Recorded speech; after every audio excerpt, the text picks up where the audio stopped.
मित्र 2 का फल। एक दिन पापबुद्धि ने विदेश जाकर धन अर्जित करने का मन बनाया और धर्मबुद्धि के पास आकर बोला, मित्र, क्यों न धन अर्जन के लिए हम विदेश यात्रा करें। वहां पर्याप्त धन अर्जित करने के उपरांत हम दोनों अपने नगर वापस लौट आएंगे और सुख संपन्नता का जीवन व्यतीत करेंगे। धर्मबुद्धि को पापबुद्धि की बात उचित प्रतीत हुई और वह विदेश यात्रा में पापबुद्धि के साथ हो लिया।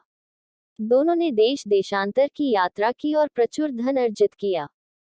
अर्जित धन के साथ जब वे अपने नगर लौटने लगे, तो पापबुद्धि ने धर्मबुद्धि से कहा, मित्र, इतना धन देखकर हमारे सगे संबंधी कहीं हमसे ईर्ष्या ना करने लगे। ऐसे में अनिष्ट की आशंका रहेगी। इसलिए उचित होगा कि हम अपना धन नगर के बाहर किसी सुरक्षित स्थान पर रख दें। धर्मबुद्धि पापबुद्धि से सहमत हो गया और दोनों ने नगर पहुंचने के पूर्व अपने धन का बड़ा अंश एक पेड़ के नीचे गड्ढा खोदकर डाल दिया। गड्ढे को मिट्टी से ढककर उसे सूखी पत्तियों से छुपाकर वे नगर आ गए। कुछ दिन व्यतीत होने के उपरांत पापबुद्धि उसी स्थान पर वापस लौटा। गड्ढे को खोदकर उसने पूरा धन निकाल लिया और उस पर मिट्टी डालकर पुनः सूखी पत्तियों से ढक दिया। पूरा धन घर में छुपाने के उपरांत वह धर्मबुद्धि के पास पहुंचा और बोला, मित्र, मुझे पारिवारिक कारणों से धन की आवश्यकता पड़ गई है, इसलिए चलो हमारे विदेश में अर्जित धन में से कुछ धन निकाल कर ले आते हैं। धर्मबुद्धि तैयार हो गया। दोनों जंगल में निर्धारित स्थान पर पहुंचे। धर्मबुद्धि ने गड्ढा खोदा, किंतु वहां से धन नदारद था। दुष्ट पापबुद्धि रोने पीटने का नाटक करने लगा और धर्मबुद्धि पर धन चुराने का आरोप लगाने लगा। बात नगर के धर्माधिकारी के पास पहुंची।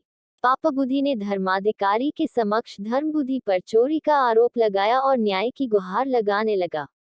धर्मबुद्धि अपने मित्र के इस व्यवहार से आश्चर्यचकित था। वह धर्माधिकारी के समक्ष जड़वत खड़ा रहा। पापबुद्धि कहने लगा, जिस स्थान पर हमने धन गड्ढे में डाला था, वहां के पेड़ साक्षी हैं। आप उनसे पूछिए, वो जिसे चोर कहेंगे, उसे चोर मान लिया जाए। धर्माधिकारी ने निश्चय किया कि अगले दिन पेड़ों की साक्षी ली जाएगी। साक्षी के बयान अनुसार ही निर्णय सुनाया जाएगा। सुबह मुंह अंधेरे पापबुद्धि ने अपने पिता को गड्ढे के पास के पेड़ की खोखली जड़ के अंदर बिठा दिया और बोला, जब धर्माधिकारी पेड़ से पूछे कि चोर कौन है, तो आप धर्मबुद्धि का नाम लेना। पिता ने ठीक वैसा ही किया।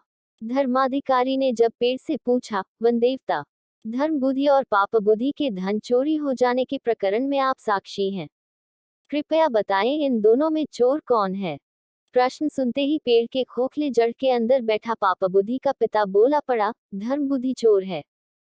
पेड़ का उत्तर सुन सब आश्चर्यचकित रह गए। धर्माधिकारी ने साक्षी स्वरूप पेड़ का उत्तर स्वीकार कर लिया। वह अपना निर्णय सुनाने को हुए ही थे कि धर्मबुद्धि ने पेड़ की खोखली जड़ में आग लगा दी। आग की लपटों के कारण पापबुद्धि का पिता झुलस गया और चीखते हुए पेड़ की जड़ से बाहर निकला। मृत्यु पूर्व उसने पापबुद्धि के द्वारा धन चोरी करने का भेद खोल दिया। दंड स्वरूप धर्माधिकारी ने पापबुद्धि को उसी पेड़ पर लटका दिया। पापबुद्धि को उसके कर्मों का फल मिल गया। एक ओर उसके ऊपर पिता के वध का पाप चढ़ा और दूसरी ओर अपने कर्म का दंड भी मिला। सीख, बुरे कर्मों का फल बुरा ही होता है। अगर यह कहानी आपको पसंद आई हो तो प्लीज मेरे चैनल को लाइक, सब्सक्राइब और शेयर करें। धन्यवाद।